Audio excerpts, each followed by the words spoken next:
flying. So this is a tutorial on player controllers, and I've got this little character flying. I've got this little attribute on the camera, the default camera called chase player controller, and gives you the ability to kind of rotate around, aim at this character, follow it wherever it goes, and move the mouse around to view it. You can also see it in this tutorial. I've got the keyboard call out app over on the side for Karnak. And it's showing you that if I press F, that's what's giving this guy thrust. So I've kind of connected these together. This is a Google Blocks model called Alien Jetpack Go by a guy named Damon Hidejeki. And I kind of rigged him up with some simple things to get him to demonstrate out some stuff for you. So F makes this guy go up. Y tips him forward, F then makes him go forward, and then his trajectory. If I press H, it kind of does the opposite of Y, it sort of straightens the guy out. Coming for a landing. You start to realize when you get into this, you're trying to control a character like this, that it becomes rocket science pretty quickly. So yeah, so I've got the presentation set up over here. I thought I'd have him come on in. So yeah, so other keys in here, I've got T and U that offer a different thrust to him. G and J sort of rotate him, but I just wanted to do that as an opening. We're going to be talking about connecting devices through their button inputs into the Simmetri system through what's called a player controller that binds those inputs to events and function, scripts, and then ultimately they turn into actions on in the show, and those could be anything from increasing or adding a linear force or a torque force to this jetpack character's rigid body, or it could be turning lights on and off, changing cameras in the viewports, changing what's getting emitted, starting and stopping timelines, changing the timeline. Anything, any value you want to work through with a script, you can bind a controller to it and get your input that way. So let me load up a different show, and we'll show you how to set up a player controller. It is basically the same show, but I just don't have that player controller in place, so it's a fresh show in essence. There's a few things already in the space, in the terrain space, but there's only this one viewport.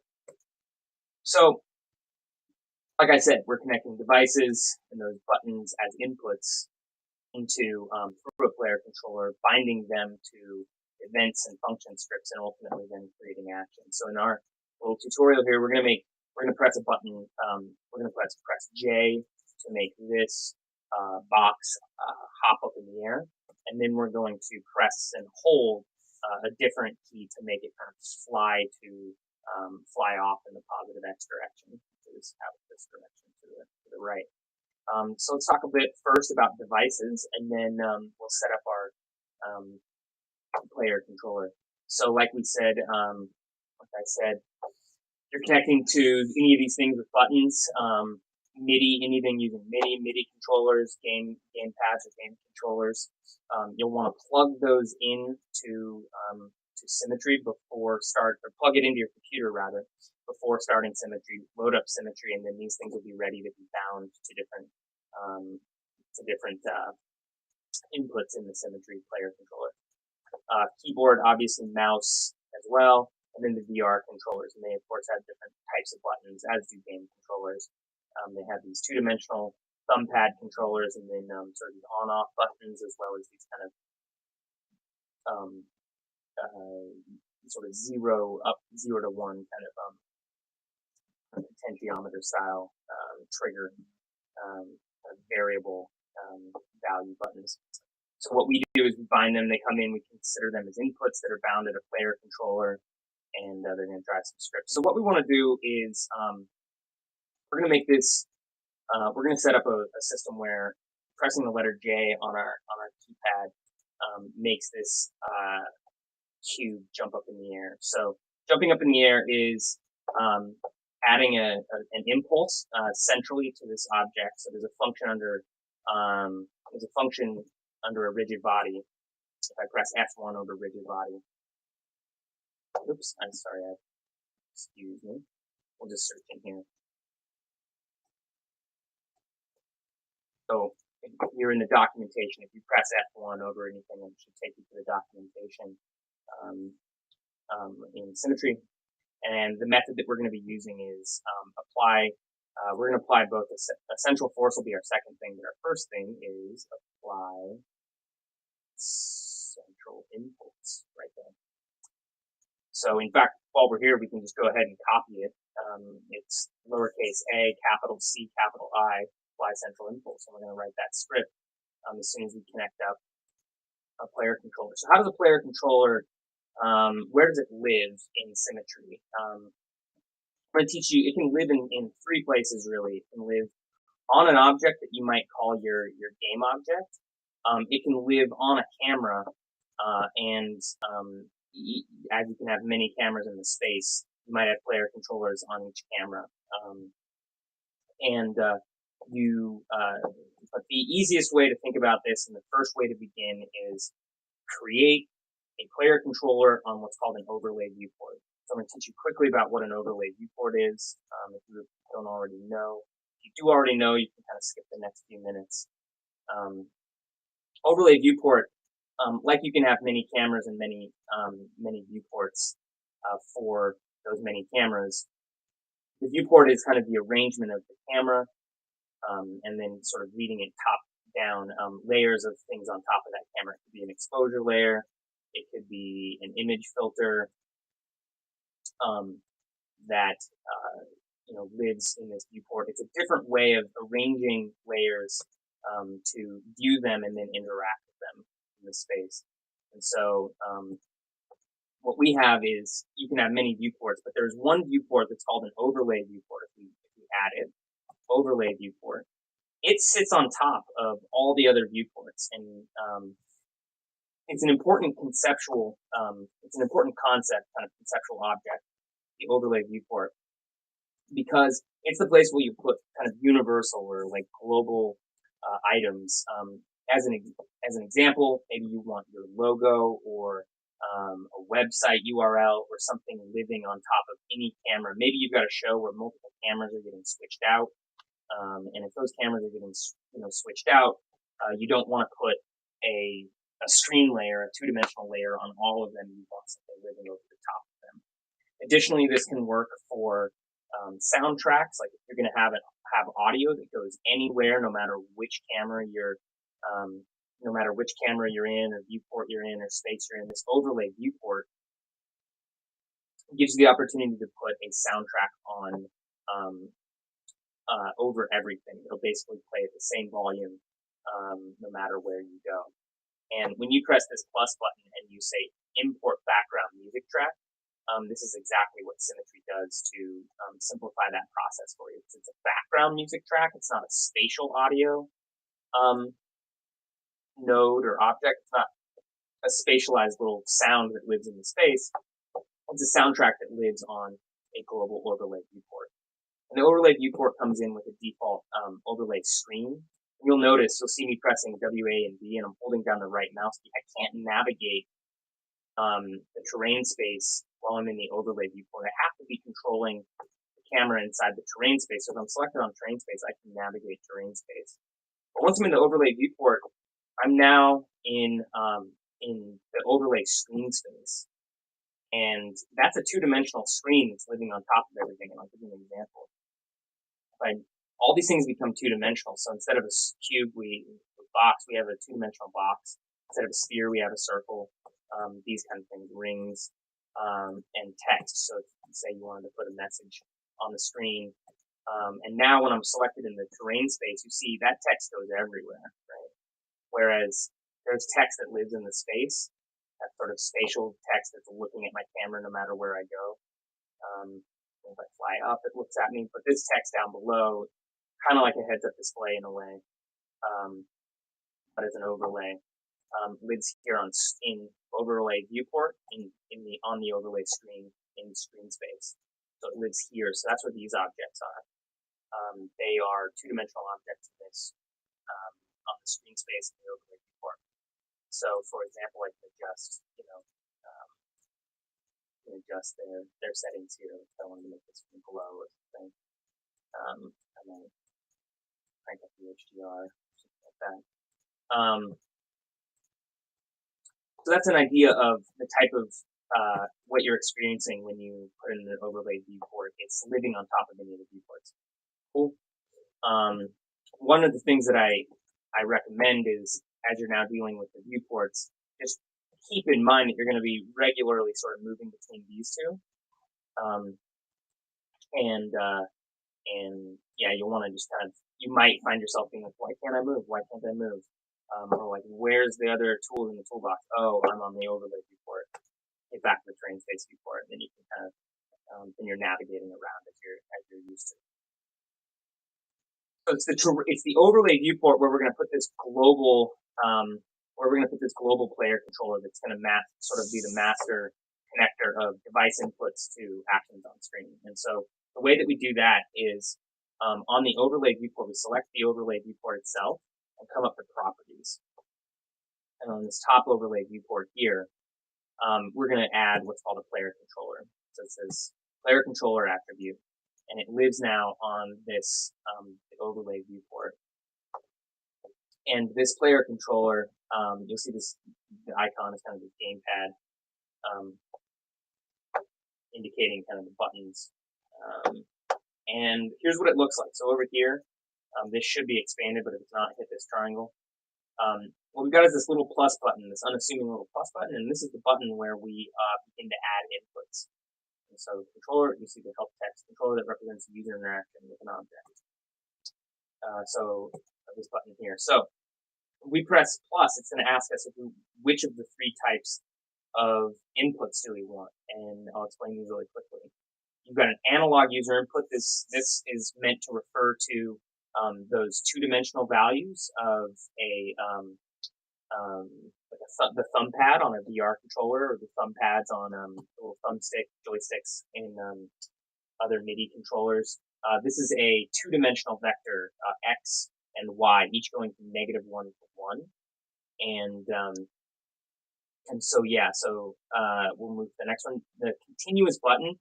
This is a button that you're holding down continuously. You expect to hold this button down and have something happen every frame while it's held down.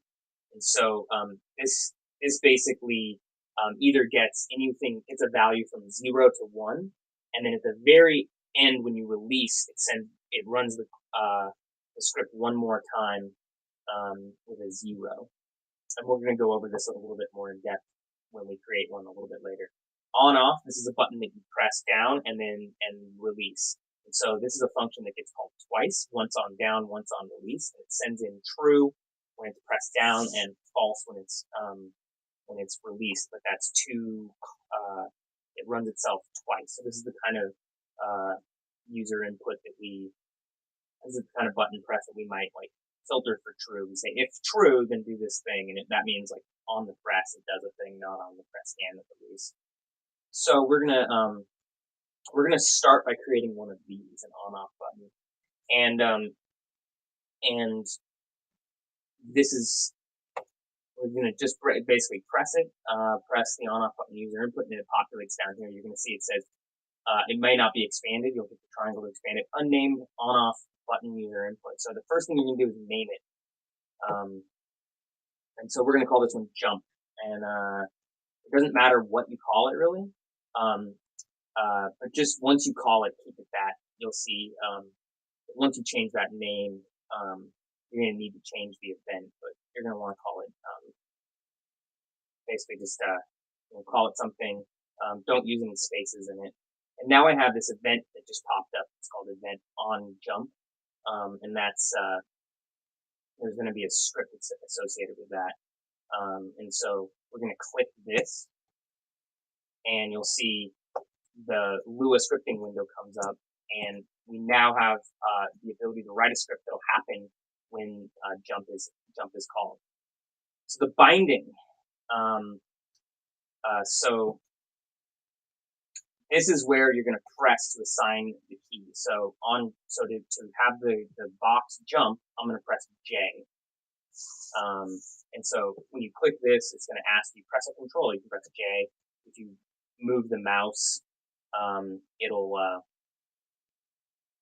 if you move the mouse, it'll accept that as an input. Or if you click the left button, it takes the left mouse button input again anyway. So I'm going to leave it at J.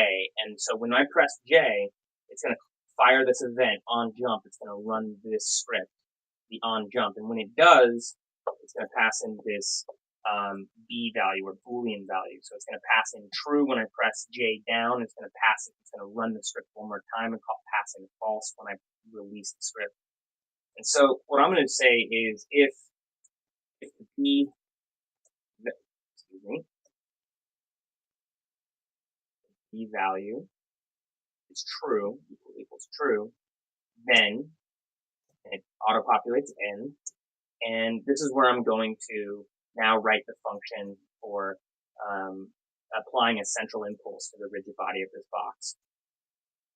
So you'll notice that I just clicked the screen and I lost track of my my player controller.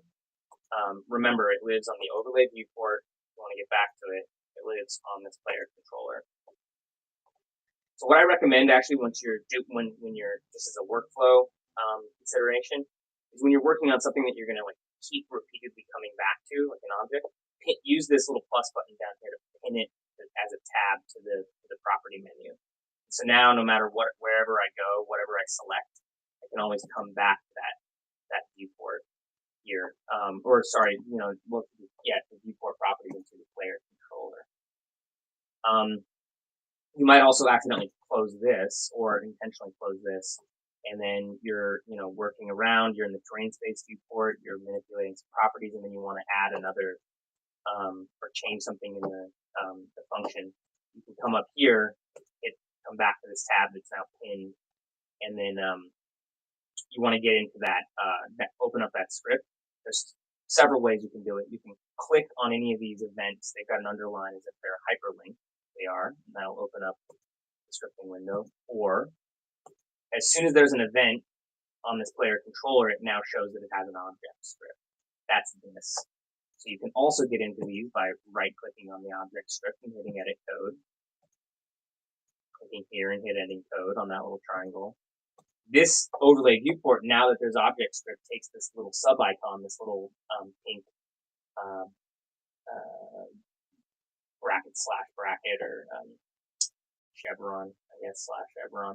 This code symbol, and so that means you can also right click here and hit edit code, and it shows you that there's code living on this object. So we've got those different ways to get back into our script. So that's just a little ways to think about it. So we now know where we can kind of move around, and there's multiple ways to get back to our code and assign more buttons and stuff to our player controllers on our overlay viewport. So that gives you a sense. You'll notice, hey, I want to fly around. I can be on the viewport. Okay, so that gives you some workflow concepts. Okay, so you're like, move on. Let's make this thing jump. I get it.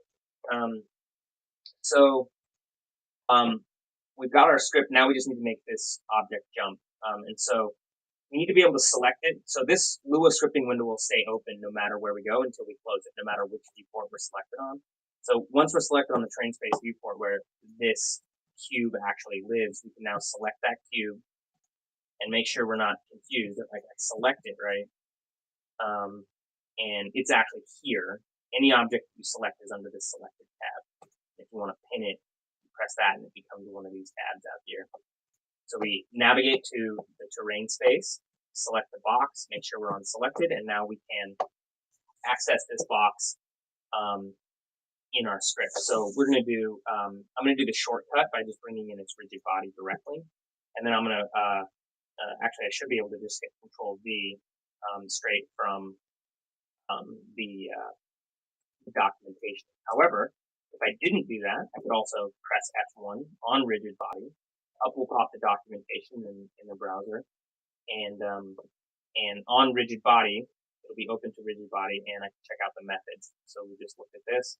But anyway, what I want is the apply central impulse. And if you click on apply central impulse, you'll see that it takes in a vector 3. So that's going to, it applies this linear impulse instantaneously at the center of mass.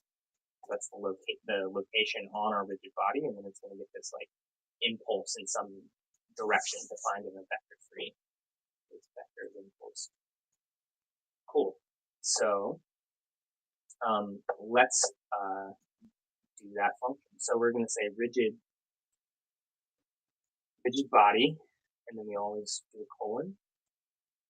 Then we call our function, and we need to pass in our vector 3. So we always do the open and close parentheses. And we're going to say vector 3 is kind of the internal function to creating a vector 3. So we type in vector 3, open close parentheses, and then we are going to pass in our values. And in our case, we're going to pass in a positive value. I'm going to say 10 in this case. And what you'll want to do once this works is kind of tune it to see if you're giving the right amount of force. So I'm going to press play at this point. And you should actually, if you have the player controller selected, you should see this happen. Remember, our binding is J, so when I press J, it's going to fire on jump, and you'll actually see this turn pink while in playtime. You'll see this event turn pink to show that it's firing, which is useful for like debugging and stuff. So this is going to fire. On jump, function is going to fire. When I've pressed on the first time I press J, it's going to pass in true. So this is going to mean we're going to run this part of the script, and it's going to get the rigid body of this box, and it's going to apply a central impulse in a upward Y, global Y upwards of 10 in the upward direction. And so I'm going to press J, but in playtime I don't want to do that while I'm selected in the Lua window, because it'll start writing J's into here. So I'm going to select out into the space and then press J. You can see that a little impulse, not bad. It's not relative to the box, unlike the character flying in the beginning. Is constantly in the global up. There's a different function which you'll find if you do. Again, if you hit like F1 here, you'll find you don't want to hit it on here. You need to get it a position on the node, and so that's get the world up direction.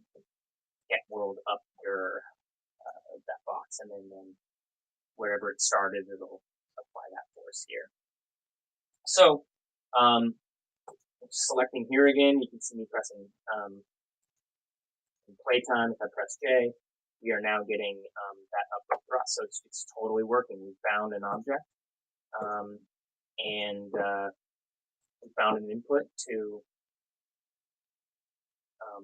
this action, and it's totally working. Now we could, even in playtime, if we want to make a change here, as long as we select, we can make that edit, and as soon as we select off that line, it'll kind of commit that.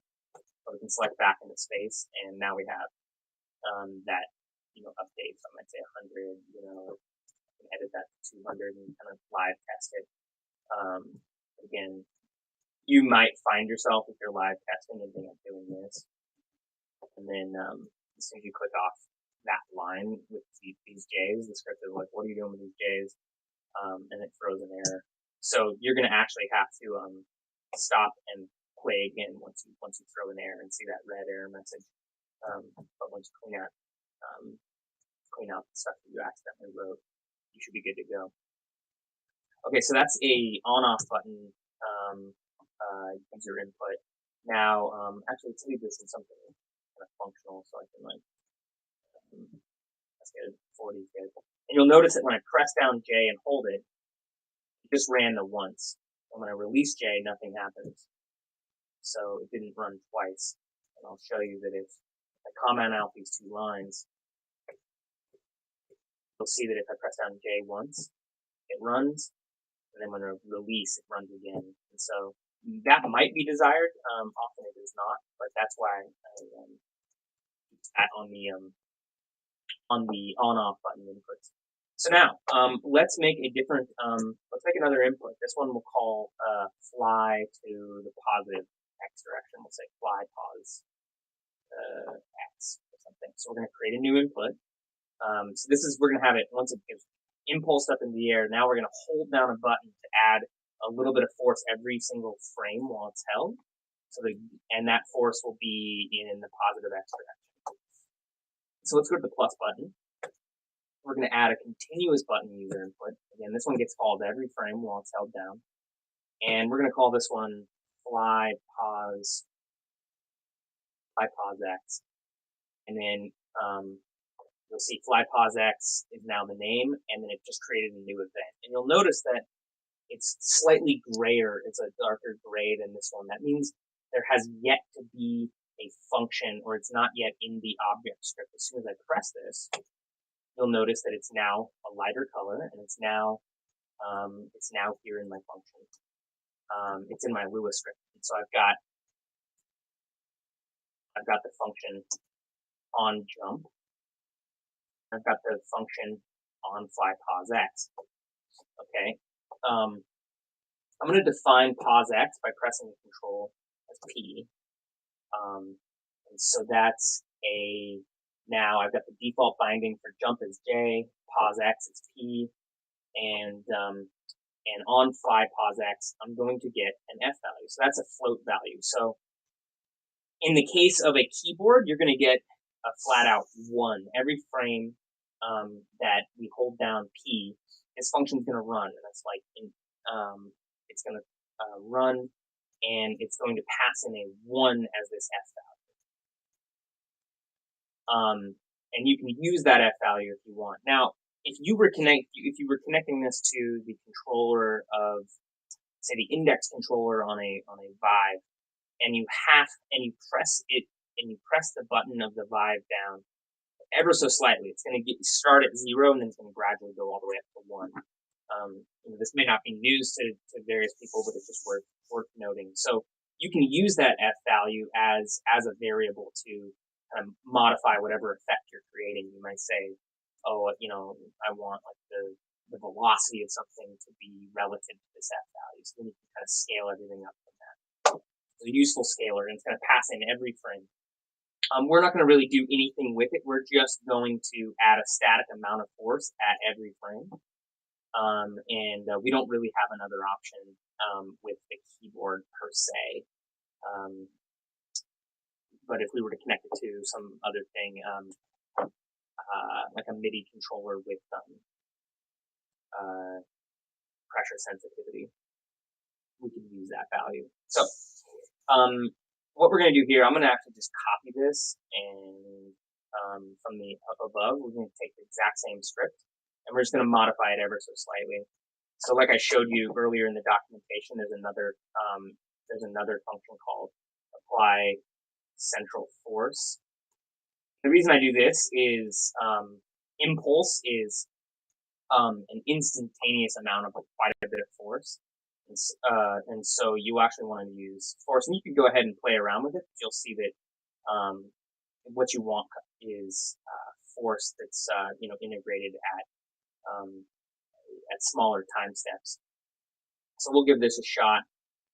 Let's actually start down at like the value 4, and we're going to apply the central force in the vector 3 in the positive x direction. So let's actually make z and y 0, and we'll make this one 4, and we'll see if that's gets us where we want. So again, select out of the Lua script, and then we're going to press play, and if we press jump and start pressing P, we're getting a little motion in that direction. So let's try 14. I made 14. I'm still in playtime. It's totally fine. Click back up in space. We're going to jump up in the air, and we've got just holding down P and pressing J, and I start to get the thing flying off in the direction. As an example, let's say we didn't want what if we just kind of want the thing to float and fly around? I'm gonna select the terrain space, and then I'm gonna actually click on the terrain space, come back to selected, come to physics. I'm gonna do a little demo here. Let's get rid. I double click here, and I'm gonna make gravity basically zeroed out. Throw this guy in the air, and we'll see our continuous force. If I press play, it should just hover, and now if I press P, you can see it's starting to pick up force. So, you know, just repeating, rinse and repeating kind of what I did of on your player controller, adding in continuous button inputs and kind of copying and pasting this and adding different vector values, you know, positive in the X, negative X, you know, Y, Z, you know, you start to get an entire kind of fly script. I'm going to show you two more things here. So that, first of all, those are basically, that's the basics, right? That's how you're going to connect those things up. One more thing to mention before kind of leaving these is this binding right here, this moment that I bind, this is when you can press your MIDI controller. Just wanted to remind that. That's when you plugged it in before you started Simmetri. Your keyboard, you can set a binding here. We had a person make an entire, like a show using an entire keyboard with different keys, and it was pretty cool. They were able to actually make like a whole labyrinth where you had to play chords to get through. Very Goonies-esque. So that's kind of the basics. And one more thing about these inputs is that you'll notice that this says default binding. That's when you open up this show, what it's going to try to search to make the binding to connect to the input. But there, you can always change those, and so could an end user if you share this with somebody else. And even if you share out a show of a Simmetri show as an exe under export universes application, even in the portable Simmetri player, you have the ability to bind your inputs and outputs.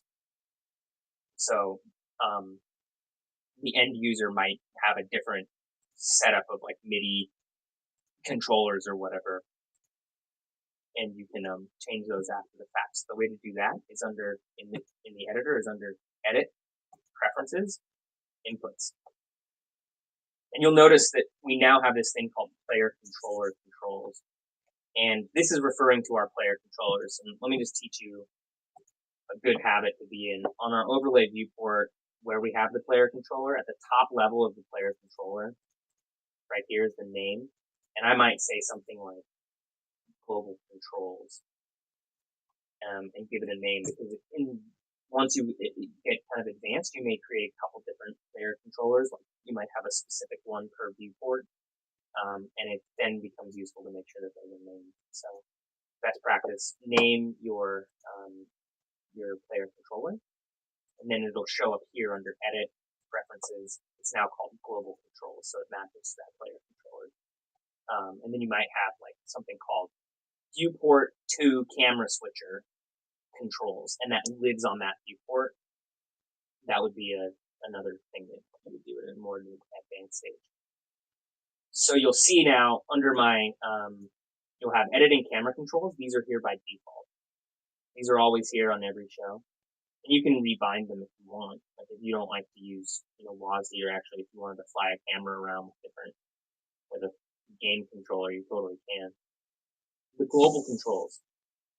This is what we just put in, and we've got, you can see any of the inputs that we put in, jump and fly, positive X are here, and then you have this ability to set either of these.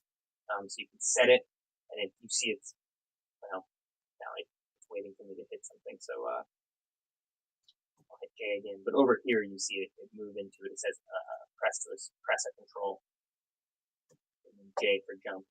But you could then press a MIDI key here, and that would be the thing to do that. Send it back to P. So that is a tour through setting up a player controller. I'm going to talk you through it one last rapid time to remind you. There's a lot of information to come out to kind of get through that. But in the end, it's actually pretty straightforward. Basically, in a new show, you're going to come into the terrain space and hit Add New Overlay Viewport, then select that viewport and come to its little triangle kind of Add Attribute button, add the player controller. That's going to give you this player controller. Name it. I tend to call it Global Controls, and then use this button to add your inputs and bind them. It'll pop you as you do those as you name them. They will name and then populate new events. Those events run your scripts, and you'll need to. It's very useful to pin the Overlay Viewport tab so that you can always return to it, and that you can move in and out of the Overlay Viewport and the Terrain Space Viewport, and then you're able to go to the Terrain Space Viewport, access objects that you may want to bring into your,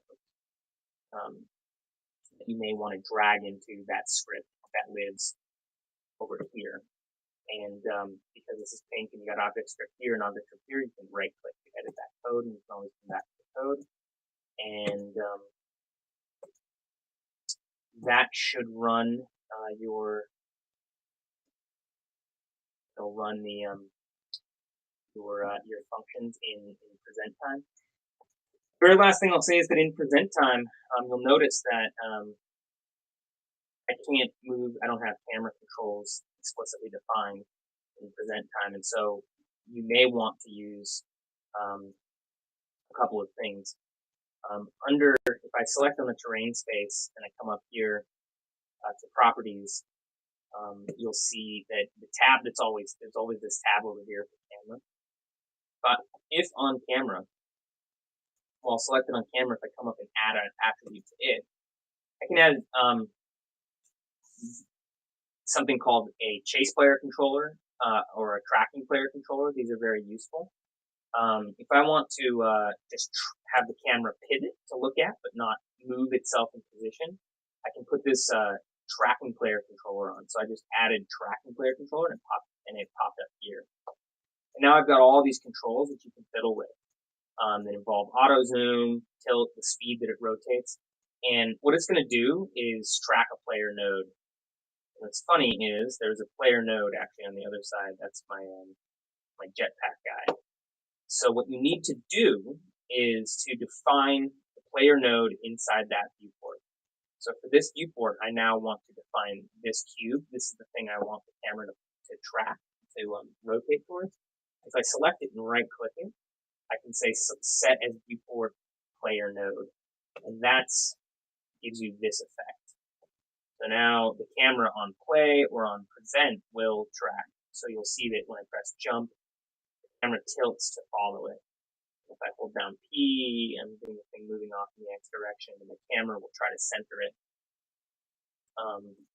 And you'll also notice that if I select camera again, I might look at these controls here, or I might look at these different values here, and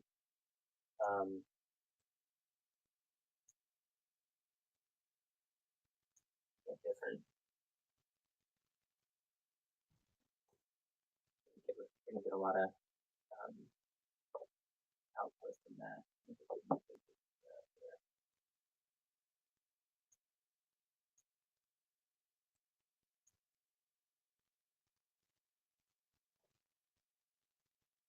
It should get more effect out of that. Oh, it's not enabled. Auto zoom is not enabled. Here I was trying to create these effects. If I enable this, you'll see that I get this kind of auto zoom, and you can kind of control how much it minimally zoom, how close it is, how far it is, that kind of thing. So there you go. You'll also notice that like sometimes you'll put that on, and then it'll start acting. You want that for presentation, but you don't want to edit your scene with it. You can always basically come up here and deactivate it, and then you're fine. Right? So I can move around and and everything's it's typical and normal. And then if I activated it, it uses this logic, kind of these parameters.